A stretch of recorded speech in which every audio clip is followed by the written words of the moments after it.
Dzisiaj samochód, który podzielił Was niczym mur berliński podzielił kiedyś Niemcy wschodnie i zachodnie, bo kiedy pokazaliśmy test Skody Kodiaq, to w komentarzach jedni wieszali na niej psy za jakość wykonania i za cenę, a drudzy bronili jej, twierdząc, że za te pieniądze to i tak trudno dzisiaj kupić lepszy samochód, przynajmniej dużego SUV-a. I sugerowali ci drudzy, żebyśmy przetestowali wersję Sportline, która rzekomo jest znacznie lepiej wykonana. No nam dwa razy powtarzać nie trzeba. Dzisiaj drugie podejście do Skody Kodiaq na karoserii. Tym razem czerwonej, tym razem Sportline i tym razem z innym napędem, bo hybrydowym plug-in.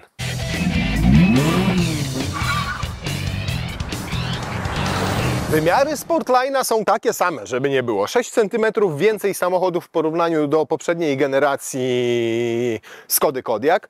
2 cm mniej, jeżeli chodzi o szerokość, co ciekawe, 4 mm więcej, jeżeli chodzi o wysokość. Rozstaw osi identyczny, tutaj nic się nie zmieniło, bo auto powstało dokładnie na tej samej platformie, na której budowany był poprzednik. To, co się zmieniło, to wygląd względem tego egzemplarza, który testowaliśmy za pierwszym razem, bo tutaj rzeczywiście, jeżeli chodzi o Sportline'a, to wygląda znacznie lepiej, bardziej proporcjonalnie. Potem, jak słońce trochę zmieni swój kierunek dzisiejszego pięknego, mroźnego, kwietniowego poranka, to pokażę Wam tył, bo teraz chowa się w cieniu, a tam też jest sporo zmian na plus, na szczęście. A teraz, skoro słoneczko mamy tutaj, to zajmiemy się napędem, bo to jest to, co najbardziej odróżnia ten czerwony egzemplarz od tego złotego, a skromnego, który już testowaliśmy.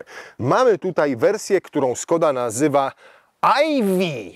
iV w języku Skody oznacza nic innego jak PHEVA, czyli hybrydę typu plug-in, opartą na silniku 1.5 TSI, znanym z całego koncernu Volkswagena i w zasadzie będącym taką podstawową jednostką w większości samochodów. 150 koni mechanicznych i 250 Nm, nie ma czym się zachwycać. Ale oprócz tego jest tutaj jeszcze silnik elektryczny, który generuje 116 koni mechanicznych, a łączna moc całego systemu to 204 konie mechaniczne i 350 Nm. Napęd wyłącznie na przód, nie kupicie Skody Kodiaq wersji iV z innym napędem niż przedni.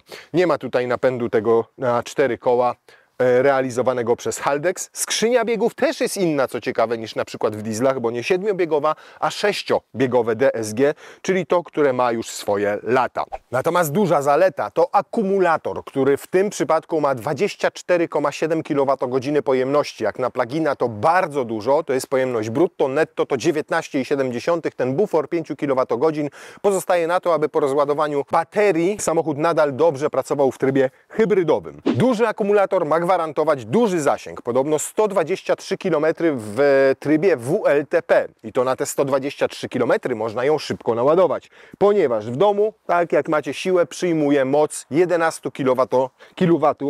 No to zapicie w robocie. Z ładowarki, a to oznacza, że 2,5 godziny wystarczają do naładowania tego auta do pełna, od 0 do 100%.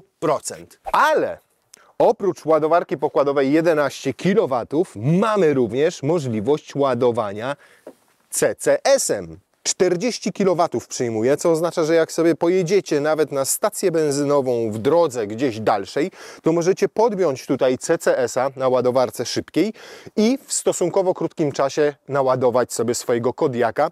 Od 0 do 80% zajmuje to około 25 minut, więc kawka, siusiu, jakaś przekąska i rzeczywiście możecie dopchać tutaj prądu na przejechanie około 80, może 90 km w trasie. Nieźle. I to jest naprawdę bardzo fajne rozwiązanie. Więc wygląda na to, że Skoda przemyślała to do tego stopnia, że ten zasięg powyżej 100 km jest tutaj osiągalny dosyć często i w bardzo krótkim czasie ładowania. Niestety tak duży akumulator oznacza też to, że trzeba ponieść pewne koszty. W tym przypadku jest to masa pojazdu, która jest 200 kg wyższa niż w przypadku na przykład diesla. Drugi koszt, jaki musimy ponieść, wiąże się z pojemnością baku paliwa, ponieważ ma tylko 45 litrów, to jest od 10 do 13 mniej niż w spalinowych Kodiaqach, zależnie od wersji, bo na przykład benzyny mają 55 litrów, a diesel ma 58. No i trzeci koszt, jaki musimy w związku z tym ponieść, to jest to, czyli bagażnik. 745 litrów. To nawet mniej niż w wersji 7-osobowej w przypadku samochodów spalinowych. Nie ma tutaj możliwości zamówienia koła zapasowego, nie ma dużego schowka pod podłogą, tak jak w wersji spalinowej 5-osobowej, a to dlatego, że tutaj wysoko trzeba było przenieść bak paliwa, ponieważ pod spodem zamontowano akumulator. Więc jak widać zostało nam tylko sporo tutaj jakichś mini schoweczków na szpargały, w których można coś pochować. Natomiast została na przykład taka dosyć duża tutaj przestrzeń na ładowarkę, no albo na, nie wiem, plecaczki, jakieś graty małe i tak dalej. Niemniej i tak te 745 litrów tutaj wyglądają naprawdę mega obszernie. Więc no nie ma tu oczywiście możliwości zamówienia sobie wersji 7-osobowej. W spalinowych Kodiaqach jest tak, że jak macie wersję 5-osobową, to macie 900 litrów pojemności bagażnika łącznie z tą powierzchnią, która znajduje się tam pod podłogą. Tutaj, tak jak wspomniałem, 745, więc 165 mniej. To, na co już zwracaliśmy uwagę, super roleta, ponieważ doskonale zakrywająca nawet tutaj boki. Ona przylega, zobaczcie, tutaj do podszybia, w związku z czym nawet przez boczną szybę trudno będzie zobaczyć, co znajduje się w tym bagażniku. Fajne jest to, że zasuwam ją i wystarczy, że ją nacisnę, a ona się fajnie zwija. Natomiast ciekaw jestem, czy na przykład jest tu na nią miejsce. Chyba nie, na pewno nie, bo jest zdecydowanie za szeroka. Bagażnik jest naprawdę głęboki, w związku z czym prawie te walizki tam wchodzą nam pod roletę. Prawie, bo jednak haczą tutaj kółkami. Z tego co pamiętam, to lepiej było w tej wersji spalinowej. On był jeszcze troszkę obniżony, w związku z czym te walizki łatwo wchodziły nam pod roletę. Ale tak też nie, bo zobaczcie, nadkola są tak szerokie, że jednej obok drugiej nie włożymy. Więc nie ma takiej opcji, żebyśmy te dwie tak umieścili. No tutaj nie, to kombinowanie się niestety nie uda, bo zobaczcie, widać to nawet po tym, że te szyny, te prowadnice, w których jest roleta, są niżej niż grzbiet walizki. Więc no way, nie ma takiej opcji. W dodatku, nawet gdyby się to udało w ten sposób, no to tutaj jest takie zgrubienie od spodu na tej rolecie. Więc jeżeli byśmy chcieli przewieźć tak walizki, no to musimy niestety tę roletę zdemontować i zostawić w garażu, bo jak wiemy, już jej ze sobą nie zabierzemy, bo nie schowamy jej tam pod spodem. Nie ma tutaj na nią miejsca. 3, jedna obok drugiej. Tu może jeszcze czwarta się wśliźnie. Kabinówka i tu zostaje nam jeszcze trochę miejsca. No ale jednak wersja spalinowa wręcz zachwyciła nas możliwościami załadunkowymi. Tutaj tego zachwytu już nie ma, przez to, że trzeba było pokombinować ze zbiornikiem paliwa, z akumulatorem, to zobaczcie, tu już walizki wejdą nam? No wejdą, jeszcze nam wejdą, tylko ta jedna nam wejdzie? Nie, wejdą 3. Tak, wejdzie, no i ta już nam nie wchodzi.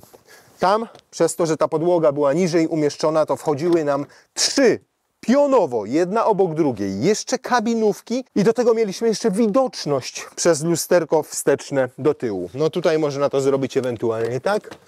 I jak zapakujemy naprawdę pod korek, po sam sufit, no to i tak przewieziemy 3 duże, jeszcze kilka kabinówek, natomiast no już tutaj wymaga to układania i zabawy w Tetrisa. W przypadku tej wersji w złotym kolorze, z jakimiś tam różnymi chromowanymi dodatkami, powiedzieliśmy o tyle, że wygląda po prostu jak, można powiedzieć, że jak odwłok z dzisiejszej perspektywy. Tylko nie jakiś zgrabny odwłok tej ważki, osy albo trzmiela, tylko wyglądał jak odwłok stonki siedzącej na drugiej stonce. No jest to widok nie do zapomnienia.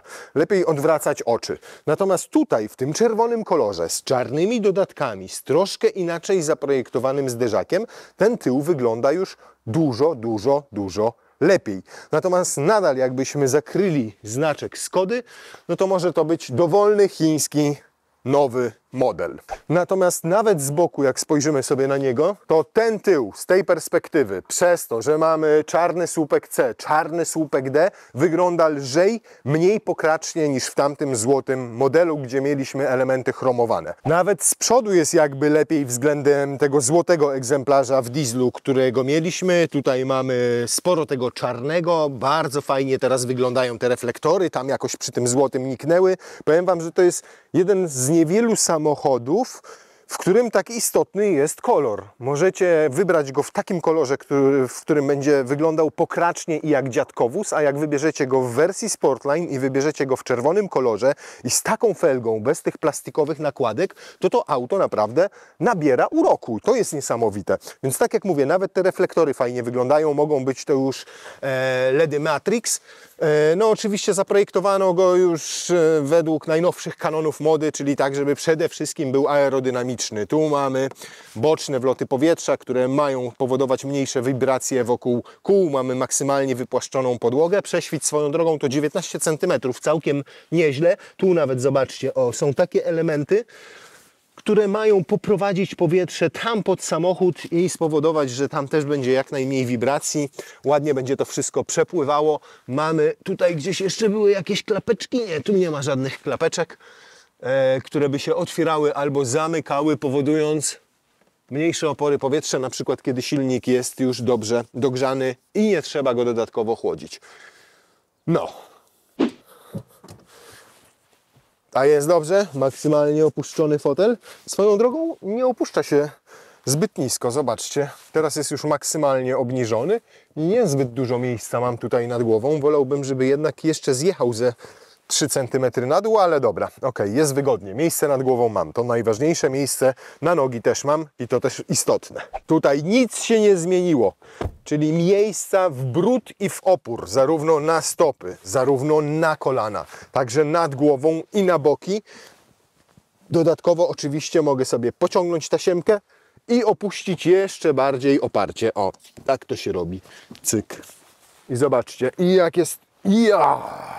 No pod względem przestronności to naprawdę chapeau-bas Skoda. Rzadko które auto tych gabarytów, bo ona ma przecież jakieś tam 4,70 długości, oferuje tyle przestrzeni pasażerom siedzącym na tylnej kanapie. Jest naprawdę super. Fajne jest też to, że dużo znalazło się tutaj takich praktycznych rozwiązań, jak na przykład na telefon komórkowy taka dodatkowa kieszonka. O, tutaj wsadzacie go sobie w ten sposób. Może być podłączony do ładowarki, bo ma USB-C, 2 porty tutaj Skoda.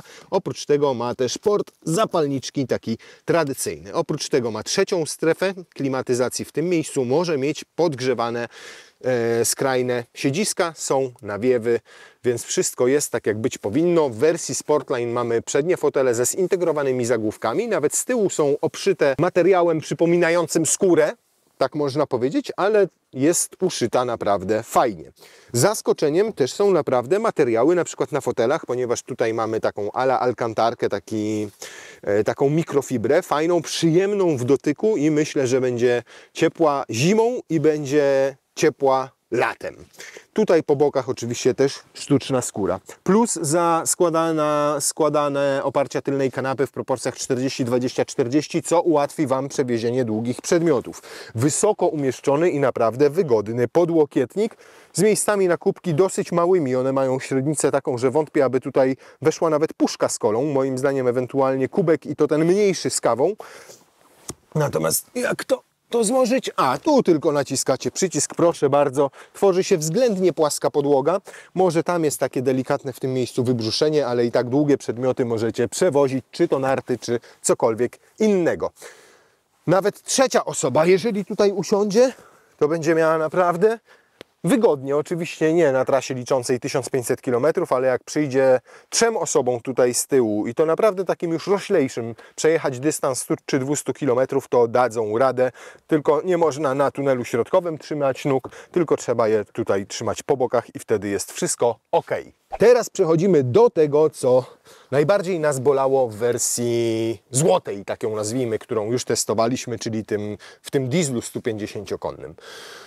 Boli nadal tutaj, jeżeli chodzi o tylne drzwi, bo zobaczcie, no to jest plastik, to jest plastik. Tutaj co prawda ta inkrustacja jest całkiem fajna, ładna fikuśna klameczka, ale tu już jest znacznie lepiej, bo o ile wszystko to tam było to brązowe, mieliśmy naprawdę brzydkie i sprawiało wrażenie plastikowego, to owszem, tu pod spodem też jest plastik.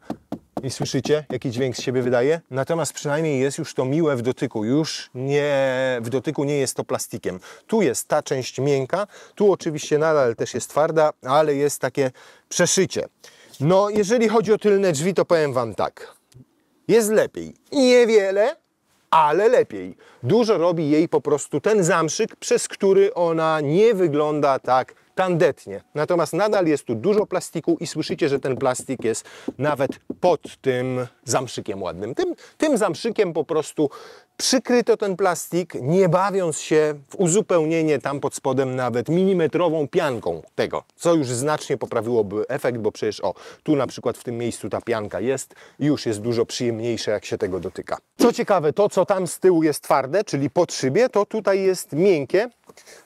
Ta wstawka naprawdę mi się podoba, jest całkiem ładna, estetyczna i też lepiej wykonana niż w tamtej wersji, którą mieliśmy. Tutaj no znowu powtarza się sytuacja, jest analogicznie, tu miękko, a tu pod spodem twardy plastik, ale na przykład tutaj jest już wyraźnie bardziej miękko na tym boczku, więc wygląda na to, że faktycznie w niektórych elementach jest lepiej, plus za wyłożoną wykładziną kieszeń w drzwiach, bo to powoduje, że mniej będą tutaj hałasowały wrzucone do niej przedmioty, no i mniej się też ten plastik ten plastik, nie ma tu plastiku, więc nie będzie się rysował, ewentualnie wykładzina będzie się wycierała. Deska rozdzielcza pod względem jakości. No znowu, przez ten zamszyk jest jakby lepiej, tak przyjemniej i w niektórych miejscach faktycznie mam takie wrażenie, że auto znacznie lepiej się trzyma, na przykład konsola środkowa. W tamtym egzemplarzu tutaj to nam tak latało, że prawie odpadało. Tu jest ok.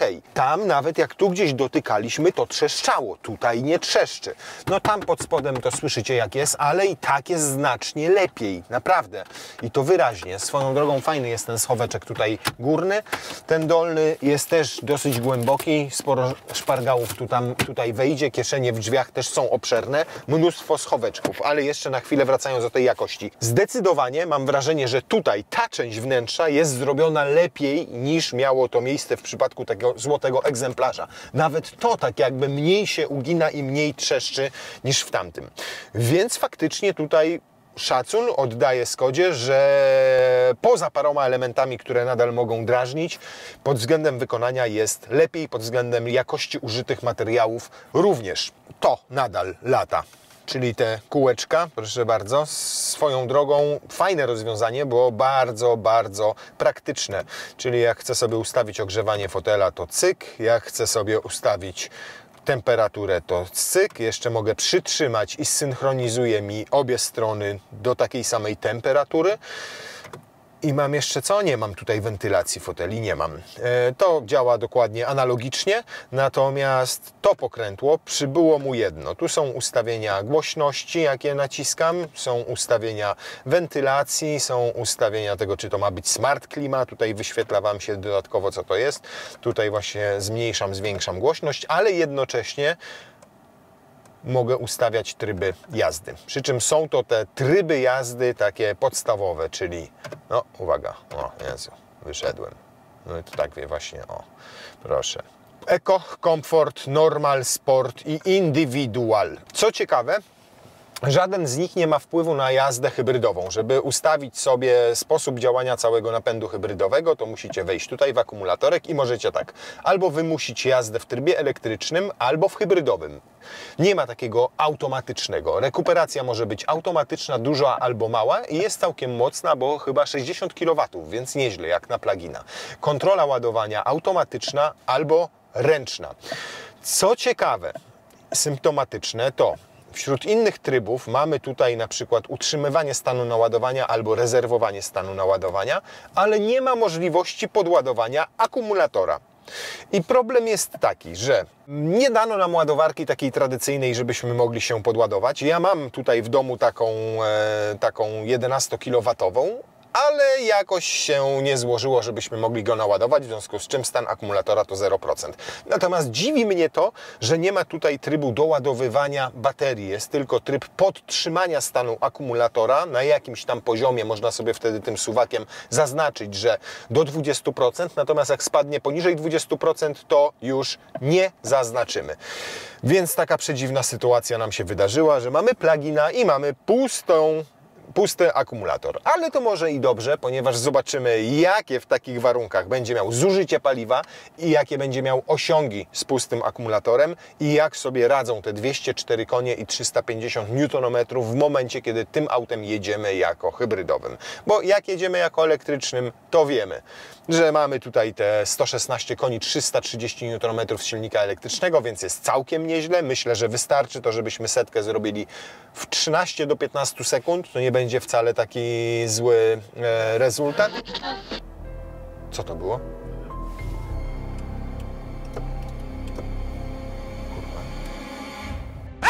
Kierownica ładna, fajna, przyjemna, perforowana, dobrze leży w dłoniach. Podoba mi się, jeżeli chodzi o stylistykę. Fajnie wyglądają te przyciski. Wszystko, co najpotrzebniejsze tutaj mam pod ręką. Multimedia już działające naprawdę sprawnie. Tutaj w pluginie dodatkowo mamy na przykład przepływ energii.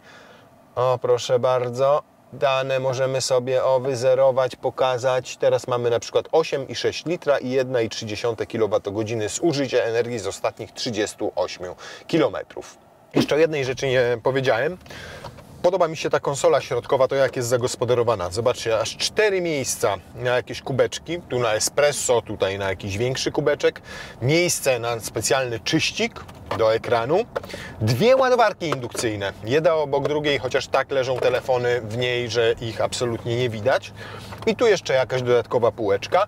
I bardzo głęboki, fajny podłokietnik wyłożony miękkim materiałem tam na dole z bardzo szerokim zakresem regulacji. O ile w tym złotym egzemplarzu mieliśmy klasyczne, standardowe zawieszenie, amortyzatory stalowe z prężyny, to tutaj też mamy amortyzatory i też stalowe sprężyny, ale te amortyzatory są adaptacyjne, czyli możemy sobie zmieniać ich twardość, czy to jak wejdziemy w tryb sport, czy to w trybie indywidual na przykład. No i teraz mamy na razie Eco, a nawet wejdźmy sobie w tryb komfort. On powinien największy komfort nam oferować i zobaczymy, jak będzie się na naszych płytach samochód zachowywał. A teraz jesteśmy w indywidualu. O Jezus Maryja! Oh my goodness! Wow! No więc powiem Wam, że różnica w nastawach takim komfortowym i w nastawie takiej naprawdę twardej jest ogromna. Jak wejdziecie sobie w indywidual, to możecie sobie sterować paskiem twardości tego zawieszenia. Czyli zmieniać, widzicie? Tutaj jest komfort, tu jest normal, sport, ale można to sobie w ten sposób przesuwać. I różnica pomiędzy pierwszym a ostatnim jest naprawdę odczuwalna, szczególnie na takiej jakości drodze. Bez dwóch zdań. Natomiast nawet w tym ustawieniu najbardziej komfortowym mam takie wrażenie, że ono i tak jest trochę sztywniejsze. Natomiast o ile, jeżeli dobrze pamiętam, w tym złotym egzemplarzu, jak wjechaliśmy na tą drogę, to już z wnętrza dochodziły różne dziwne hałasy i byłem w szoku, jak to wszystko trzeszczy, to tutaj jest jakby lepiej. Pomimo jedynie sprzęt silnego wydawał jakieś dziwne dźwięki, natomiast generalnie auto naprawdę nie trzeszczało, nie skrzypiało. Słychać było jedynie trochę silnik, ale też nie było słychać jakoś tragicznie tego zawieszenia. Testowaliśmy chyba Volkswagena Tiguana, jeżeli dobrze pamiętam, z tym zawieszeniem DCC i narzekaliśmy na to, jak to zawieszenie hałasuje. A tutaj jakby to poprawiono, więc za to naprawdę duży szacun. Czuć, że sporo tutaj mocy, a przede wszystkim momentu obrotowego pochodzi od silnika elektrycznego. Bo w momencie, kiedy zaczynam przyspieszać, to wskazówka, zobaczcie, obrotomierza delikatnie tylko zaczyna się poruszać, a samochód już dosyć żwawo przyspiesza, co oznacza, że jednak ta elektryka ma tutaj dosyć sporo do powiedzenia, przynajmniej przy niższych prędkościach. I czuć to też jest subiektywnie, bo ja mu dodaję gazu i on sobie naprawdę tak, może nie jakoś spektakularnie szybko, ale dosyć żwawo zaczyna zwiększać prędkość. Nie ma takiego wrażenia, że jest mułowaty. W momencie, kiedy zdejmę nogę z pedału gazu, no to silnie działa rekuperacja, a silnik spalinowy w ogóle całkowicie się wyłącza i tutaj jednocześnie pokazuję Wam, ile mocy odzyskuje z tego rekuperacyjnego hamowania. O, teraz jak zdejmuję nogę, to zobaczcie, ponad 40, prawie 50 kW ma moc odzyskiwania energii, maksymalnie to, tak jak powiedziałem, chyba 60. No powiem Wam, że jak tak normalnie jeździcie tym samochodem, czy to właśnie w cyklu miejskim, czy bocznymi drogami, w momencie, kiedy sporo przyspieszacie, sporo hamujecie, zdejmujecie na przykład nogę z pedału gazu, włącza się rekuperacja, wyłącza się silnik, ale zobaczcie, kładę tylko nogę na pedale gazu i on dosłownie mija sekunda i zaczyna przyspieszać i to tak dosyć żwawo. Więc pod tym względem naprawdę praca tego układu hybrydowego mi się podoba. O ile kiedyś drażniło mnie to, jak działają te hybrydy volkswagenowskie oparte na 1.5 TSI, bo taką choćby testowaliśmy w Volkswagenie, w nowym Volkswagenie Transporterze, no to tutaj jest znacznie lepiej. Czuć, że poprawiono jakość działania całego układu, że on jest bardziej spójny, ten napęd hybrydowy tutaj. Szybciej zdecydowanie włącza silnik spalinowy, kiedy dodajemy mu gazu. Przyjemniej zmienia przełożenia. Lepiej działa ta rekuperacja. No mówię, przy takiej normalnej jeździe i to w trybie eko jestem zaskoczony, jak płynnie, fajnie to działa. A wejdźmy teraz sobie w normal na przykład. W normalu również wyłącza nam silnik spalinowy, no ale wiadomo, to hybryda, to ona zawsze będzie to robiła. W mild hybrydzie może nie wyłączać. O, ale w momencie, kiedy dodaje już subtelniej gazu, to w trybie normal zdecydowanie podnosi obroty silnika. I w momencie, kiedy chcemy wykrzesać z niego trochę więcej wigoru i trochę więcej dynamiki i trochę więcej energii, no to mam wrażenie, że jadę bardziej 1.5 TSI niż hybrydą, która ma dodatkowo silnik elektryczny i dodatkowych 54 konie, tak systemowo, łącznie, razem licząc. No prawie się z***łem, bo tam z naprzeciwka coś jechało, tak delikatnie mówię, zdążę, czy już lepiej hamować. Więc jak jedziecie sobie tak normalnie, nie szalejecie, to auto sprawia wrażenie dynamicznego. Przez to, że ma ten silniczek elektryczny, który ma 330 N, gdzie tylko położycie nogę na pedale gazu, już te newtonometry zaczynają działać i te 116 koni mechanicznych, to odnosicie wrażenie, że kurczę, on przy tych niskich prędkościach jest taki zrywny. Pewnie musi nieźle jak mu mocniej wcisnę gaz. Przy czym mocniej wciskacie gaz i szczęka Wam opada. 120 km na godzinę, resetujemy zużycie paliwa. A przede wszystkim jedziemy po betonowej nawierzchni i sprawdzamy nasze nowe urządzenie.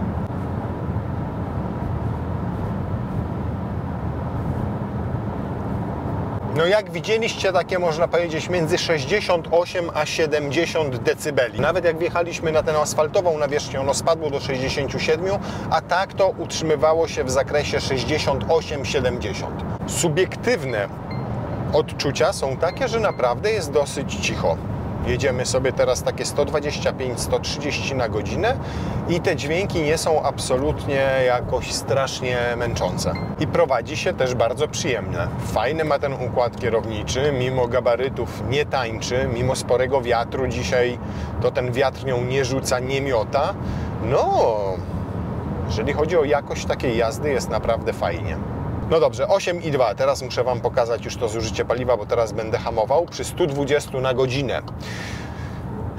No i dobrze i niedobrze, bo to było tylko 120 km na godzinę. Jak wlecicie na autostradę, moim zdaniem już bardziej będzie się utrzymywało przy 140 na godzinę w okolicach 9,5-10 litrów. A to oznacza, że raptem 450 km maksymalnie przejedziecie na jednym zbiorniku paliwa. Trochę mało jak na dużego SUV-a, trochę mało jak na auto flotowe, trochę mało jak na auto rodzinne, którym chcielibyście skoczyć sobie na przykład do Chorwacji, bo oznacza konieczność zatankowania się 3 razy po drodze. Więc no nie jest to spektakularny wynik. 8 przy 120 brzmi jeszcze znośnie, chociaż diesel będzie pewnie 2 litry nawet ekonomiczniejszy. Bragi włączony. To sobie odsunę, tu go umieszczę, o, żeby lepiej widzieć wszystko. To co, ready? W trybie sportowym skrzynia, żeby nie było. Silny gotów na te przeciążenia? O, ja cię kręcę, przednia ośka dała tam popalić. I już. No nawet powiem Wam, tak nie jest źle. Według producenta powinno być 8,4 sekundy. No i powiem Wam, że to by się wszystko zgadzało. Bo nawet przy rozładowanym akumulatorze Tylko on nigdy nie jest właśnie rozładowany do końca. To jest to, co tłumaczyłem Wam, brutto a netto. On się cały czas doładowuje podczas na przykład zwalniania, rekuperacja, w związku z czym zawsze te kilka procent energii w nim pozostaje i efekt tego jest taki, że mamy 8,49. 8,4 podaje producent. Jak na cały układ mający zaledwie 204 konie mechaniczne, to jest to naprawdę niezły wynik. I to trzeba powiedzieć uczciwie.